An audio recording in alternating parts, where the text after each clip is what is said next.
Assalamualaikum warahmatullahi wabarakatuh.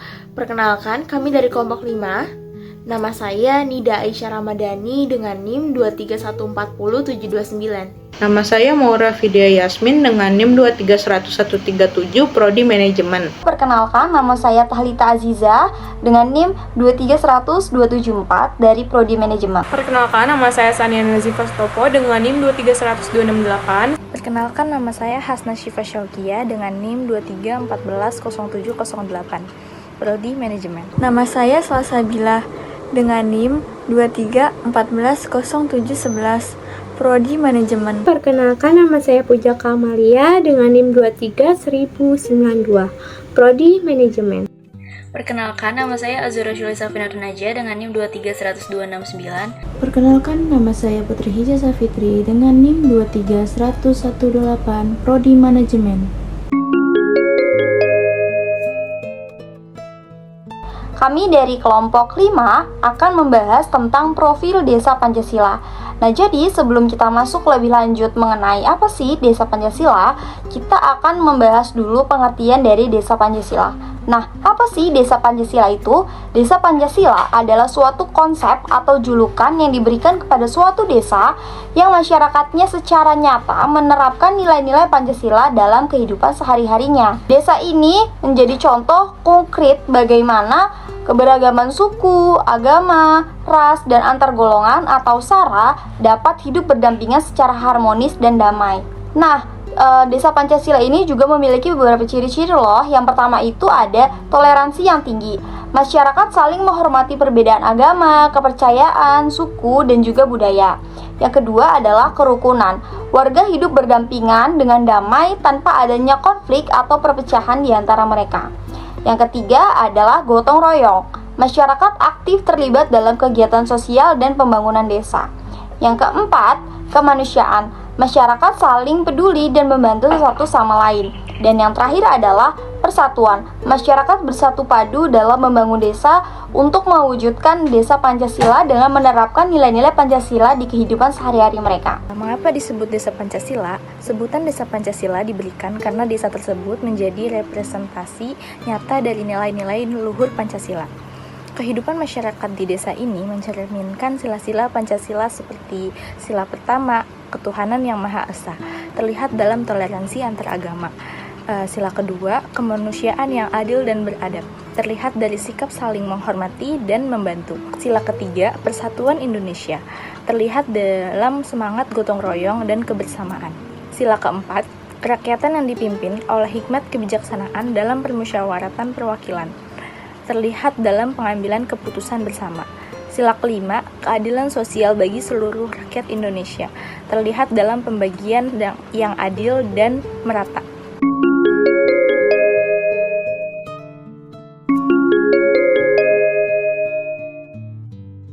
Saya akan menjelaskan contoh dari Desa Pancasila, yaitu Desa Banu Roja di Gorontalo. Banu Roja ini adalah sebuah desa di Kecamatan Randangan, Kabupaten Pohuwoto, Provinsi Gorontalo, telah berkembang menjadi contoh nyata penerapan nilai-nilai Pancasila dalam kehidupan sehari-hari. Didirikan pada tahun 2003, desa ini dihuni oleh lebih dari 3.500 penduduk dari berbagai suku dan juga agama yang hidup berdampingan dengan harmonis. Nama Banu Roja ini merupakan singkatan dari 4 suku atau etnis pertama yang menghuni wilayah ini, termasuk para transmigran Bali, Nusa Tenggara, Gorontalo, dan juga Jawa, yang merupakan satu hal luar biasa.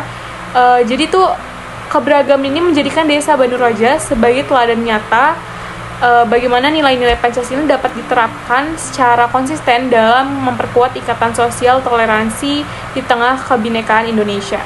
Saat mendatangi desa itu, gerbang khas Bali setinggi 5 meter akan menyapa pengunjung yang memasuki Desa Banu Roja. Di sepanjang jalan desa, kita juga dapat menjumpai berbagai macam tempat ibadah, mulai dari tempat ibadah Buddha, Kristen, Islam, dan juga Hindu. Bahkan tempat ibadah ini terbilang sangat berdekatan, apalagi pura berjejer di depan rumah penganut agama Hindu. Di desa ini juga kita dapat menemui sebuah pesantren Salafiyah dan juga Syafi'iyah yang berdekatan dengan gereja. Tidak hanya itu, senyuman sapa dari masyarakat Banu Roja ini juga membuat siapa saja yang datang ke tempat itu terasa nyaman. Desa ini juga tergolong subur memiliki udara yang begitu dingin. Sejarah kebinekaan Desa Banuroja tidak lepas dari keberhasilan program transmigrasi. Desa ini awalnya merupakan bagian dari eks-transmigrasi Merisa I Sub B yang kemudian mandiri sebagai Desa Banuroja. Selain penduduk asli Gorontalo, desa ini menjadi rumah bagi suku-suku lain seperti Bali, Minahasa, Sanggir, Jawa, Flores, Lombok, Toraja, dan Batak. Keberagaman agama juga terlihat jelas di desa ini, dengan penduduk yang beragama Islam, Kristen, Hindu, dan Katolik. Uniknya, berbagai tempat ibadah seperti masjid, gereja, dan pura berdiri bersampingan, mencerminkan kerukunan antar umat beragama. Festival dan perayaan budaya memainkan peran penting dalam mempererat hubungan antar warga. Perayaan seperti Festival Tumbilote dan Pawai Oko-Oboh menjadi ajang untuk merayakan kebinekaan. Kebudayaan seperti gamelan dari tari Bali, hadro, kesenian, angklung, hingga reog hidup dan berkembang di Desa Banuroja. Budaya-budaya dibawa oleh transmigran dari daerah asal mereka dan kini menjadi bagian dari identitas desa. Pemerintah setempat dan lembaga masyarakat bekerja sama dalam menyelenggarakan program edukasi tentang multikulturalisme. Program ini bertujuan meningkatkan pemahaman dan penghormatan terhadap perbedaan budaya, menjadikan Desa Banuroja sebagai contoh inspiratif di mana setiap identitas budaya diakui dan dihargai. Pada tahun 2020, Universitas Negeri Gorontalo bernama BNPTRI memberikan status Desa Pancasila kepada Desa Banuroja. Status ini mengakui penerapan nilai Pancasila dalam kehidupan sehari-hari, termasuk toleransi beragama, ketahanan sosial, dan partisipasi masyarakat dalam pengambilan keputusan. Tidak hanya itu, pada tahun 2023, Desa Banuroja juga menerima gelar Kampung Moderasi Beragama dari Kementerian Agama Republik Indonesia, mengukuhkan desa ini sebagai teladan dalam mempromosikan nilai toleransi dan moderasi beragama. Selain dikenal dengan Desa Pancasila, Desa Banuroja memiliki potensi besar di bidang pertanian dan perkebunan.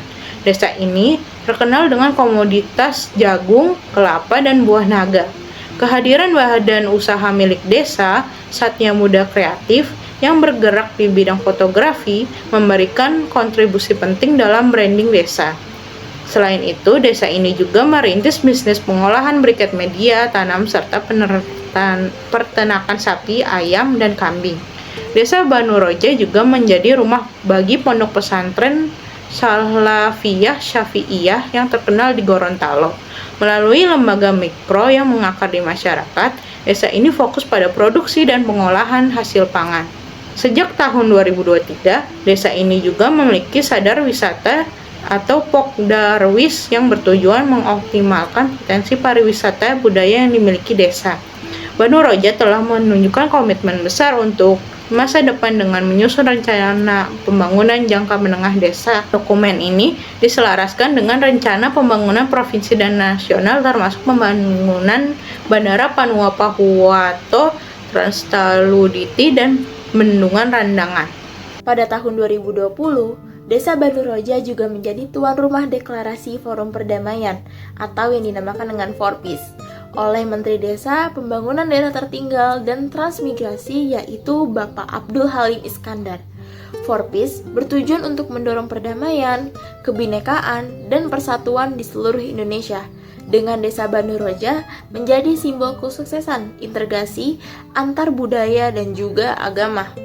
Menteri Desa PDTT juga menyampaikan visinya untuk menjadikan Desa Banuroja sebagai model bagi desa-desa lain dalam mencapai tujuan pembangunan berkelanjutan atau yang dinamakan dengan SDGs, dengan nilai-nilai luhur dan kekompakan yang menjadi dasar pembangunan desa. Diharapkan target SDGs ini dapat tercapai pada tahun 2030. Mencakup desa tanpa kemiskinan dan juga kelaparan, desa yang peduli pendidikan dan juga lingkungan, serta desa yang memberi peran lebih maksimal kepada perempuan. Dengan segala kekayaan dan keragamannya, Desa Banuroja adalah desa berkembang berorientasi pertanian yang dikenal karena keragamannya dan telah menjadi destinasi desa wisata budaya dengan arah pengembangan menuju desa maju serta memiliki peran dalam tatanan nasional. Sebagai contoh hidup dari penerapan nilai-nilai Pancasila, Desa Banuroja layak dijadikan model bagi desa-desa lain di Indonesia yang ingin memperkuat harmoni sosial di tengah keragaman. Untuk itu, diperlukan dukungan lebih lanjut dari pemerintah dan berbagai pihak guna memperluas program-program edukasi, multikulturalisme, dan pengembangan ekonomi berbasis komunitas. Sehingga Desa Banuroja dapat terus menginspirasi desa-desa lain dalam menjaga keberagaman dan toleransi. Penerapan nilai-nilai Pancasila ini juga memperkuat posisi Desa Banuroja sebagai desa yang tidak hanya selaras dengan visi pembangunan nasional, tetapi juga berpotensi menjadi contoh global dalam pembangunan desa yang inklusif dan berkelanjutan.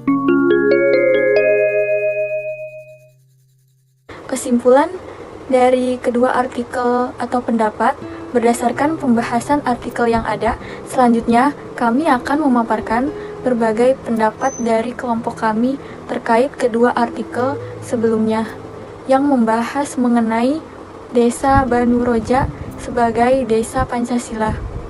Artikel yang pertama, belajar toleransi di Banuroja, Gorontalo. Ragam etnis dan agama rukun berdampingan. Yang pertama itu toleransi yang tinggi. Masyarakat Banuroja memiliki tingkat toleransi yang sangat tinggi, baik dalam hal agama maupun budaya. Mereka hidup berdampingan dengan damai dan saling menghormati perbedaan satu sama lain. Yang kedua itu kerukunan. Desa Banuroja dikenal dengan kerukunan antar warganya. Tidak ada konflik atau perpecahan yang berarti, bahkan di tengah keberagaman yang ada. Yang ketiga itu gotong royong. Masyarakat Banuroja memiliki tradisi gotong royong yang kuat. Mereka saling membantu dalam berbagai kegiatan, baik itu pembangunan desa maupun acara-acara sosial. Artikel 2, Pancasila hidup di Desa Banuroja, sebuah teladan. Yang pertama, penerapan nilai-nilai Pancasila. Desa Banuroja menerapkan nilai-nilai Pancasila secara nyata dalam kehidupan sehari-hari. Hal ini tercermin dalam berbagai aspek seperti toleransi, kerukunan, gotong royong, dan partisipasi masyarakat dalam pengambilan keputusan. Yang kedua, ketahanan sosial. Desa Banuroja memiliki ketahanan sosial yang kuat. Masyarakat mampu menghadapi berbagai tantangan dan perubahan dengan tetap menjaga kerukunan dan persatuan. Yang ketiga, partisipasi masyarakat. Masyarakat Banuroja aktif terlibat dalam pengambilan keputusan yang berkaitan dengan desa. Mereka memiliki suara dan peran dalam menentukan arah pembangunan desa. Berdasarkan kedua artikel tersebut, dapat disimpulkan bahwa Desa Banuroja disebut sebagai Desa Pancasila karena masyarakatnya berhasil menerapkan nilai-nilai Pancasila secara nyata dalam kehidupan sehari-hari, seperti toleransi, kerukunan, gotong royong, dan partisipasi masyarakat, menjadi ciri khas Desa Banuroja yang membuatnya layak disebut sebagai Desa Pancasila.